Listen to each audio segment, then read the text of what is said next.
الفاتحة. أعوذ بالله من الشيطان الرجيم. بسم الله الرحمن الرحيم. الحمد لله رب العالمين الرحمن الرحيم مالك يوم الدين إياك نعبد وإياك نستعين اهدنا الصراط المستقيم صراط الذين أنعمت عليهم غير المغضوب عليهم ولا الضالين. ثم إلى أرواح جميع أئمة المجتهدين والعالمين. ثم إلى أرواح جميع المؤمنين والمؤمنات والمسلمين والمسلمات من مشارق الأرض إلى مغاربها في برها وبحرها. وإلى أرواح المصدقين والمصدقات لإقامة الدين. وإلى أرواح من يعاون على بناء وإدارة وتدوير ما تحقق ونجاة ومهدين الرسال. جزاهم أحسن الجزاء وعلى كل نية صالحة ولكل شر دافعة يرحمنا ويرزقنا ويسر أمورنا وحسن مقاصدنا واقض حوائجنا واشف مرضانا واسقامنا شفاء من كل داء وسقم برحمتك يا أرحم الراحمين. شهد لله لهم الفاتحة. أعوذ بالله من الشيطان الرجيم. بسم الله الرحمن الرحيم. الحمد لله رب العالمين الرحمن الرحيم مالك يوم الدين إياك نعبد وإياك نستعين اهدنا الصراط المستقيم صراط الذين أنعمت عليهم غير المغضوب عليهم ولا الضالين.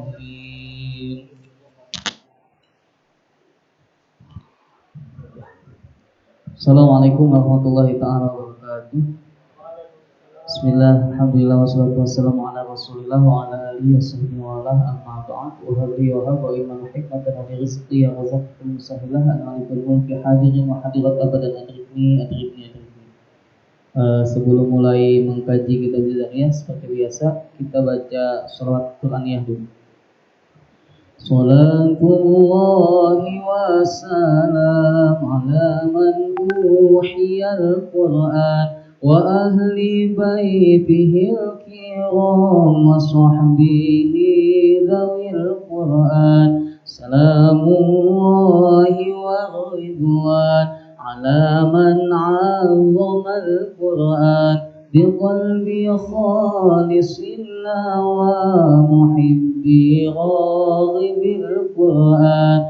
Fatuba man ta'allama wa ba'da 'allamal Qur'an wa lama inda kulli hin muraddilan talal Qur'an mujawwidan wa khashi'an wa mubhiman ma'nal Qur'an wa amilan jami'a ma hawa waqtadal Qur'an wa faza man takallama ma'a rahmani bil Qur'an wa khaba man tajannaba alaihi la'natul Qur'an wala qarina fid dunya walal ukhra siwal Qur'an wala syafi'a dzal a'la lil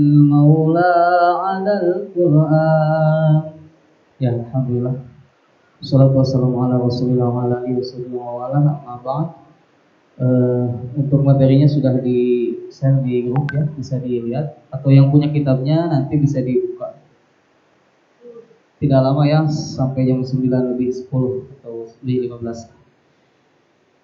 A'udzubillahi minasyaitonirrajim. Bismillahirrahmanirrahim. Kita mulai malam ini membuka dengan muqaddimah Jazariyah. Kalau tadi pagi itu muqaddimah ilmu tajwid, sekarang muqaddimah Jazariyah, di mana dalam baitnya pun ada. Bisa dilihat dulu baitnya. Buah HP semua kan? Ada di halaman pertama. Lagunya ikutin aja ya. Yaqulu raji'a fi rabbin sami'i Muhammadun Jazari syafi'i. Alhamdulillahi wa sallallahu ala nabiyhi wa mustafahu Muhammadin wa alihi wa sahbihi wa mukri'il Qur'ani ma muhibbihi wa ba'du inna hadhihi muqaddimah fima ala qari'ihi ayya'lamha idh wajibun alaihimu muhattamu qabla syuru'i awalan ayya'lamu makharijal hurufi wassifati liyalfidhu bi afsahil lughati muharriri tajwidi wal mawaqifi wa malladhi rusima fil masahifi min kulli maqtu'in wa mausulin biha wa ta'i'u salam takum tuktab biha. Bismillahirrahmanirrahim. Yaqulu raji afi rabbin sami'i. Yaqulu bakal ngadawuh raji anu ngaharepkeun afi rabbin sami'i kana pangampurana rahmat Gusti. Yaqulu akan berkata roji seseorang yang berharap afwi rabbin sami, ada ya di situ terjemahnya, akan berkata seseorang yang mengharap ampunan dari Allah yang maha mendengar. Muhammad ibnul Jazari Asy-Syafi'i, yaitu siapa? Syekh Muhammad ibnul Jazari Asy-Syafi'i. Ini lebih jelasnya dilampirkan biografi beliau. Syekh Ibnu Jazari. Nama aslinya siapa? Syamsuddin Abdul Khair Muhammad bin Ali bin Yusuf ad-Dimashqi. Sebenarnya namanya pendek Muhammad, tapi pakai bin sama pakai tadi apa? Mazhab beliau apa? Asy-Syafi'i tadi disebutkan. Kalau di kitab ini yaitu dijelaskan juga namanya Muhammad bin Muhammad al-Jazari. Nisbatu ila Jazariyah Ibni Umar bi baladil Masyriq Asy-Syafi'i. Nah, nisbatu ila Syafi'i karena beliau menganut madhab Syafi'i. Makanya ada embel-embel atau keterangan di belakangnya Asy-Syafi'i. Muhammad ibnu Jazari Asy-Syafi'i.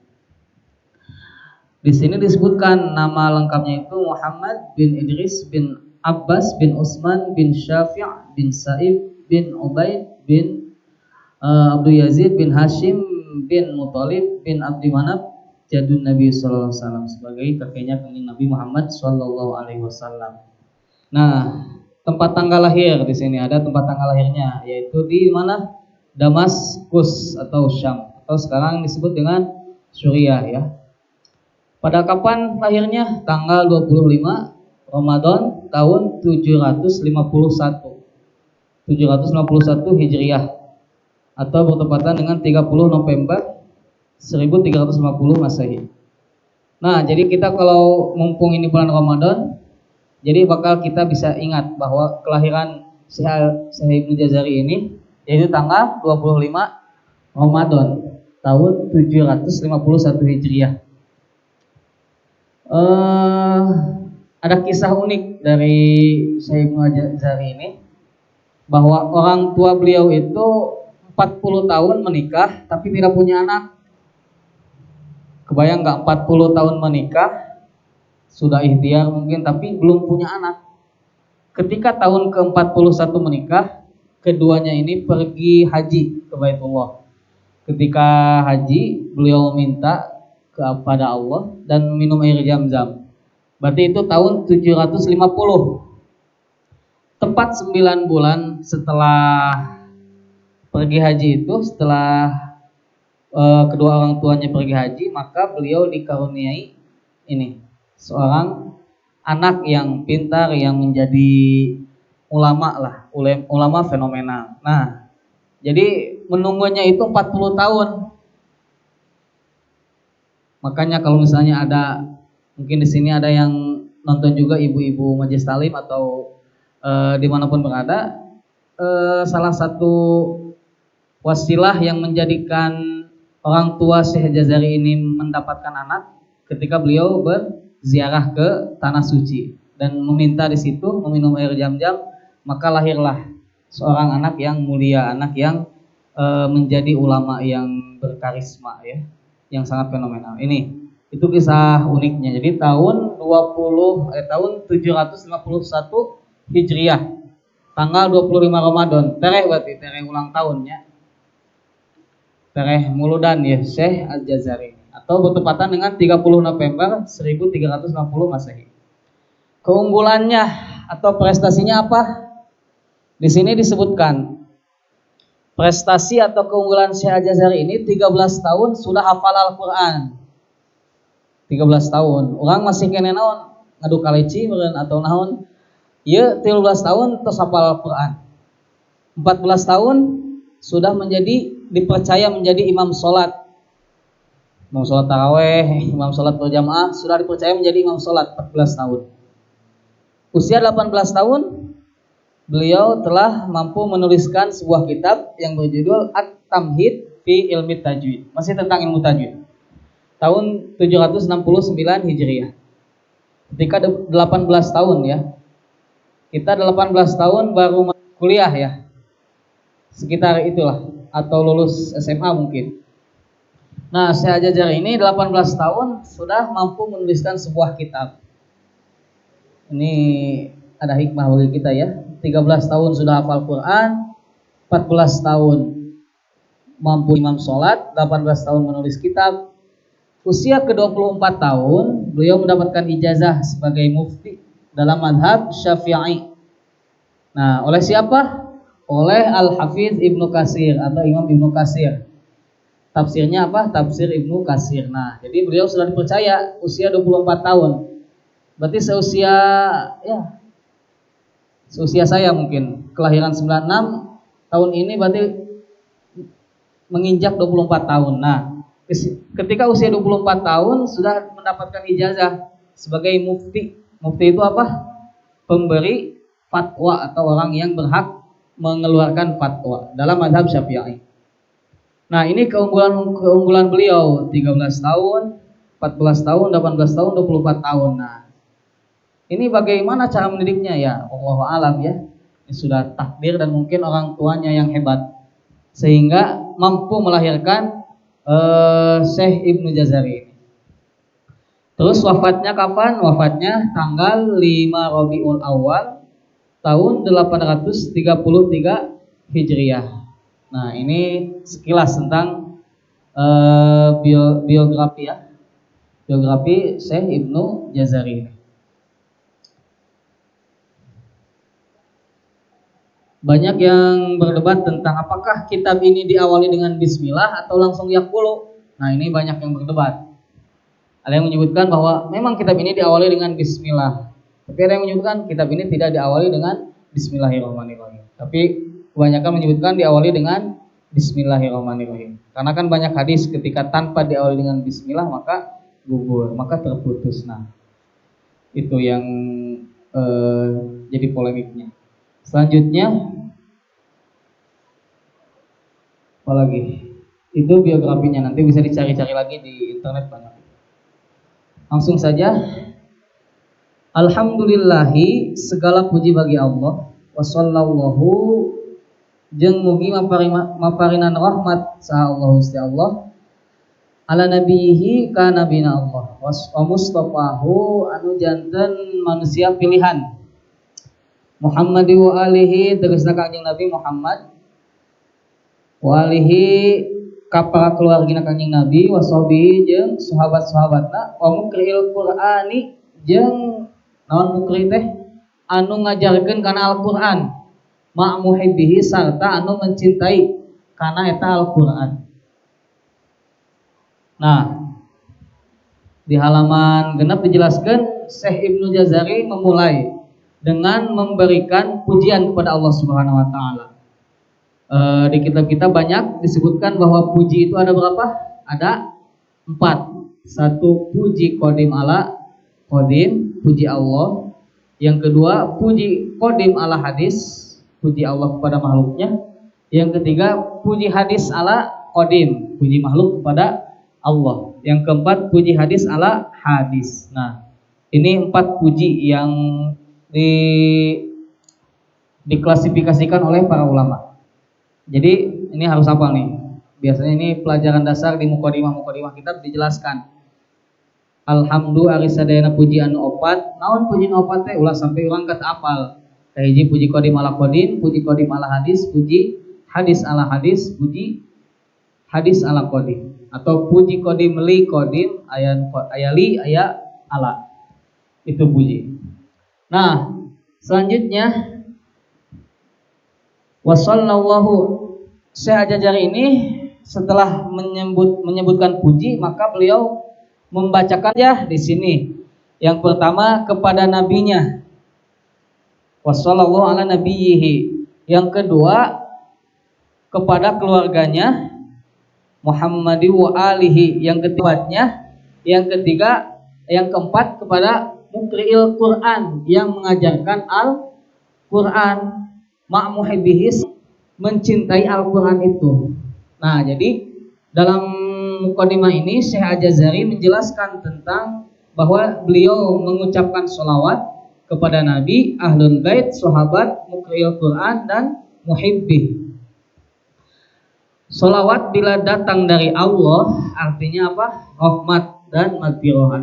Kalau ada kitabnya ada di tengahnya itu. Yang pertama, wa fisyar'i minallah ar-rahmah wa minal malaikah al-istighfar wa minal adami tadarruan wa du'aan. Nah, kalau dari Allah itu namanya rahmat.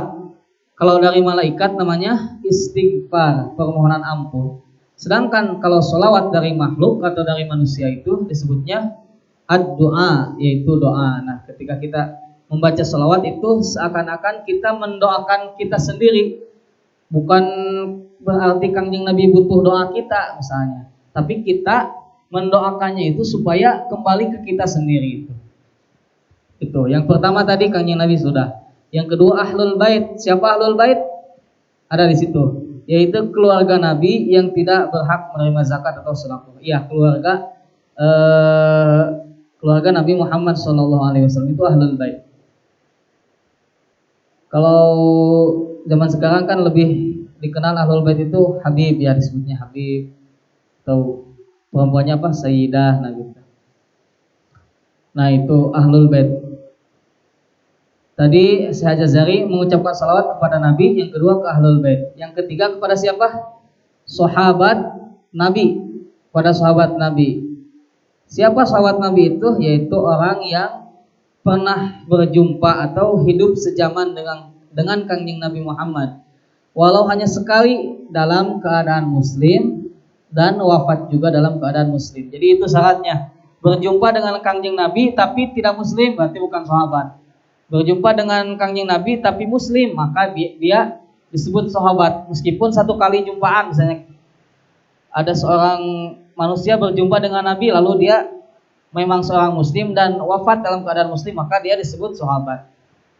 Nah, itu. Jadi sahabat itu yang sejaman dengan Kangjeng Nabi. Yang kedua lanjut, yang halaman 8, muqri'il Quran. Siapa muqri'il Quran ini? Yang dibacakan selawat oleh pengarang kitab ini, yaitu orang yang mengajarkan Al-Quran, atau guru atau pengajar Al-Quran. Bahkan ada yang menyebutkan muqri'il Quran ini orang yang benar-benar paham terhadap Al-Quran. Dan beliau itu menguasai 7 qiraat. Jadi harusnya yang mengajarkan Al-Quran ini mampu menguasai 7 qiraat. Tapi kan di kita minimal 1 qiraat lah. Nah, minimal 1 qiraat. Kalau di sini dipersempit lagi, yaitu orang yang menguasai 7 qiraat, maka dia akan masuk kategori muqri'il Quran, yaitu orang yang layak mengajarkan Al-Quran. Kalau mungkin di Mekah atau di kota-kota lainnya itu sangat ketat dalam pemilihan guru Quran itu. Yang pertama harus hafiz 30 juz, yang kedua harus paham 7 qiraat misalnya. Nah, jadi muqri'il Quran di sini ada yang menyebutkan paham atau menguasai 7 qiraat. Hiji oge urang liurnya. Omong lamun 7. Nah, tapi lamun orang sungguh-sungguh mah insyaallah bener. Yang keempat yaitu muhibbih. Muhibbihi di sini yaitu yang mencintai Al-Qur'an. Otomatis yang mencintai Al-Qur'an ini yaitu yang membaca Al-Qur'an. Makanya mencintai Al-Qur'an, tara baca Al-Qur'an acan misalnya. ngaku mencintai Al-Qur'an, saking cintana Al-Qur'an teh disimpan di tempat di lomari nu pangalusna, itu salah. Di satu sisi mengagungkan, tapi di satu sisi tidak membacanya, itu salah. Berarti mencintai Al-Qur'an di sini adalah orang yang membacakan Al-Qur'an, mempelajari Al-Qur'an. Selanjutnya Al-Qur'an sendiri, apa makna Al-Qur'an itu? Ada di kitabnya.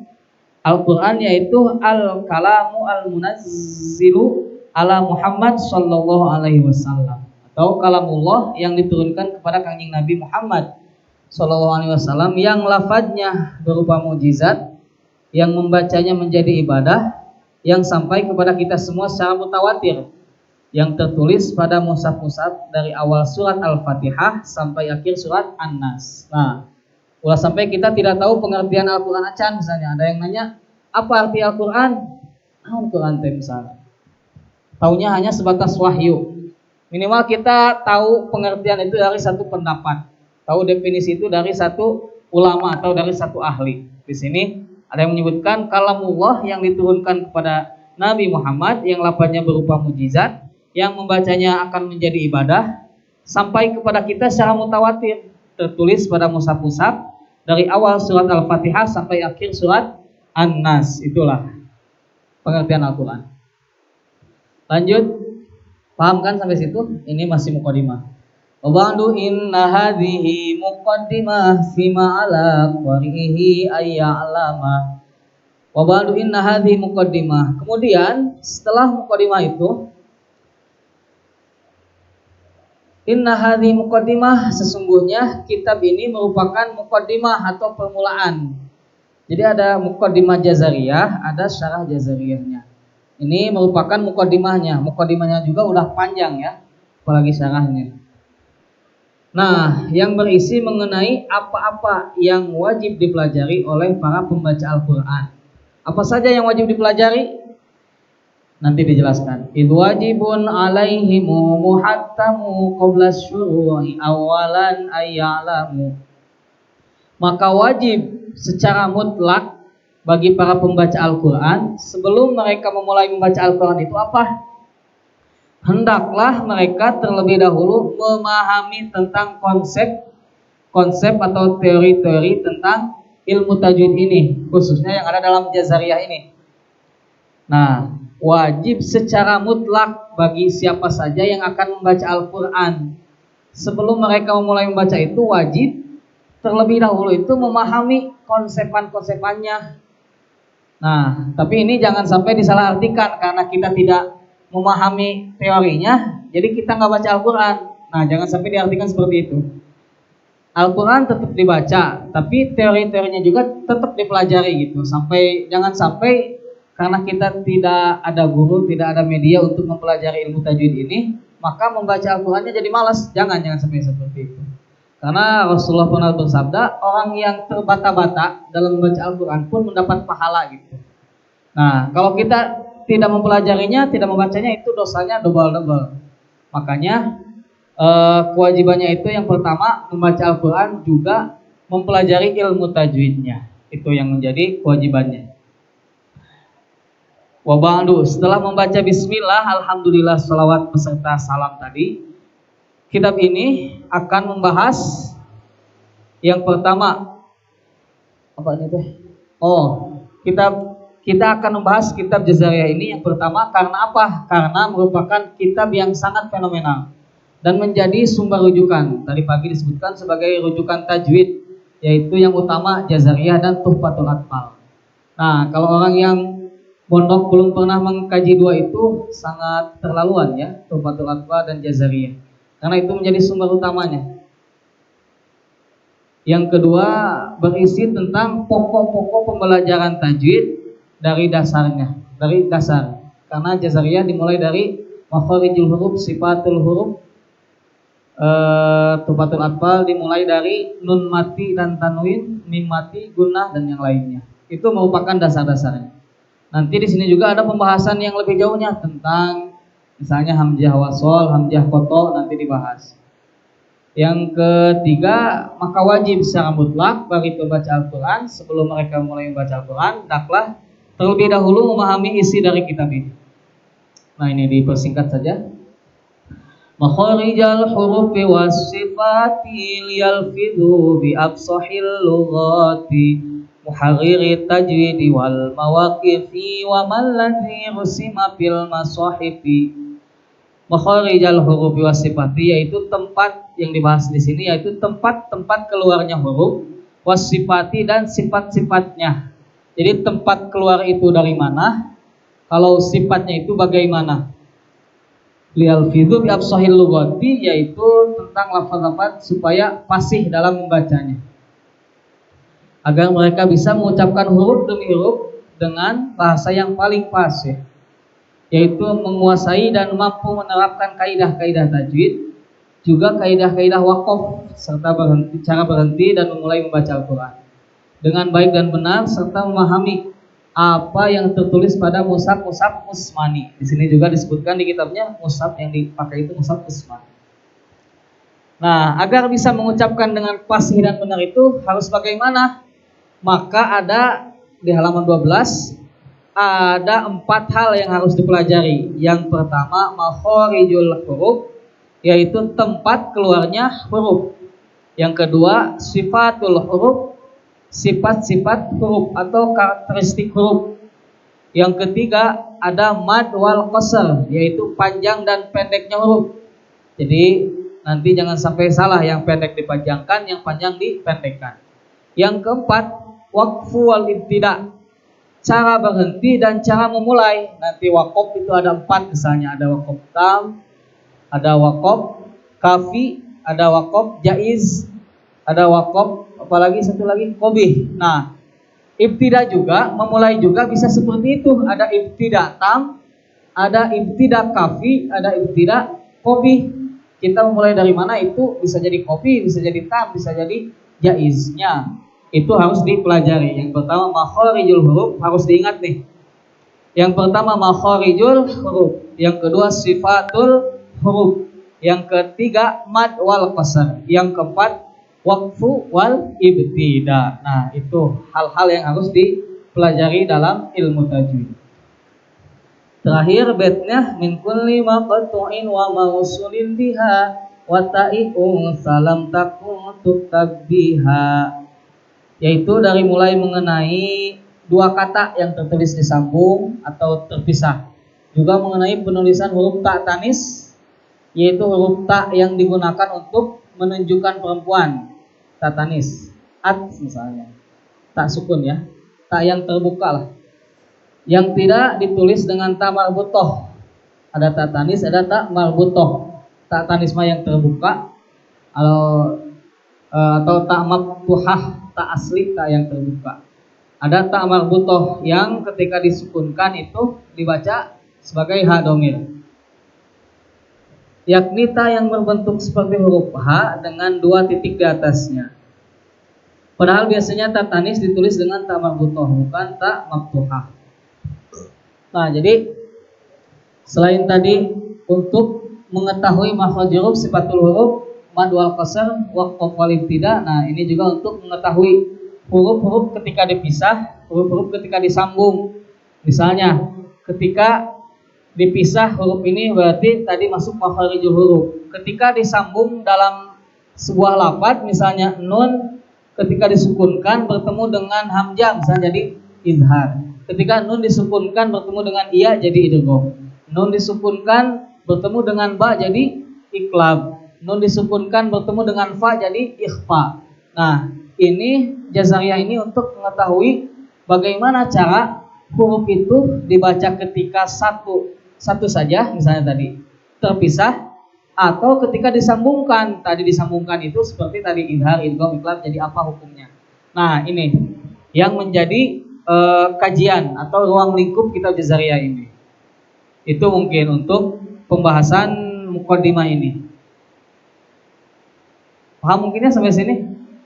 Jadi intinya kitab jazariyah ini dikarang oleh seorang ulama yang fenomenal, ulama yang memiliki kemampuan yang sangat luar biasa, yaitu Syekh Ibnu Al-Jazari. Tadi namanya siapa? Muhammad bin Muhammad bin Muhammad 3 kali. Muhammad bin Muhammad bin Muhammad bin Jazari. Nah, itu. apalagi ya, itu mungkin untuk mukadimah mah. Boleh nanti beli kitabnya di kolektif biar bisa dilogat sama-sama. Karena kalau punya kitabnya lebih terasa ngajinya. Atau boleh nanti modulnya di print masing-masing, lebih biar bisa kalau bentuknya sudah jadi kertas itu lebih mudah membacanya. Bisa dicoret-coret, ada yang salah atau ada yang perlu dijelaskan bisa dicoret-coret lagi. Kalau di HP kan agak susah. Nah gitu. Mungkin itu untuk mukadimah. Kalau tidak ada yang ditanyakan cukup. Nanti kita lanjut Jumat depan masuk ke faslun fi makharijil hurufi wa sifatiha. Makharijul hurufi 17 alladzi yakhtaruhu man ikhtabar. Nanti kita bisa mengkajinya sama-sama. Sekian mungkin untuk kesempatan malam ini. Kita baca ulang nazamnya tadi. Yaqulu raji'an fi rabbis sami'i Muhammad bin Jazari Syafi'i. Alhamdulillahi wa sallallahu ala nabiyhi wa mustafahu Muhammadin wa alihi wa sahbihi wa muqri'il Qur'ani ma muhibbihi. Wa ba'du inna hadhihi muqaddimah fi ma'ala qari'ihi ayyalama idh wajibun alaihimu muhattamu qabla syur'i awalan ayyalamu makharijal hurufi wassifati liyalfiqu bi absahil lughati muharriri tajwidi wal mawaqifi wa man ladhi rusima fil masahifi min kulli maku'in wa mausulin biha wa ta'i'u salam takum tuktab biha. Nah, gitu. Mungkin nanti bisa dikasih ada terjem, kalau di saya dulu dikasih terjemahan bahasa Sunda. Terus ngadawuh nu ngaharap rahmat Gusti nya eta Syekh Muhammad bin Jazari. Nah, nanti ada terjemahnya, boleh nanti ditulis yang bahasa Sunda. Mungkin sekian untuk malam ini, mudah-mudahan ada manfaatnya untuk kita semua. Mudah-mudahan pengajian ini menjadi wasilah kita dikumpulkan tidak hanya di majelis ilmu ini, tapi dikumpulkan juga di surganya Allah Subhanahu wa taala. Amin ya Allah ya rabbal alamin. Mudah-mudahan ada manfaatnya. Wabillahi hidayah taufik. Assalamualaikum warahmatullahi wabarakatuh. Rabbi fa'ana bima lam tanha Rabbi alimna alladhi yanfa'una Rabbi faqina wa faqi ahlana wa qarabatilana fidina tawassalna bita'alimi al-barzurqan al-wasi'a wa al-barzurqan amana. Assalamualaikum warahmatullahi wabarakatuh.